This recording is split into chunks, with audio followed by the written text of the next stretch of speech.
পাগল তোমার মুখখানা দেখার লেগে রেল স্টেশনে বয়ে রইছি। বাবারে আমি আগের থেকে রিক্সা ঠিক করে রাখছি,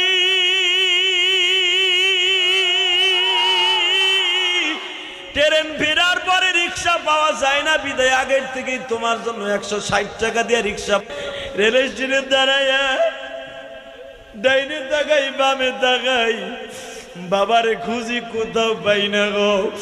আমার যুবক ভাইরা আমি তোদের দুইটা পাও ধরে বলে যাই গো ভাই, বাবা কিন্তু একটা বট গাছের মতো বাবা, যেদিন এই বট গাছটা মরিয়া কবরে চলে যাবে গো সেই দিন বুঝবা বাবার দরদ বাবা কি ছিল, সেই দিন বুঝবা বাবার দরদ বাবা কি ছিল। বাবার মতো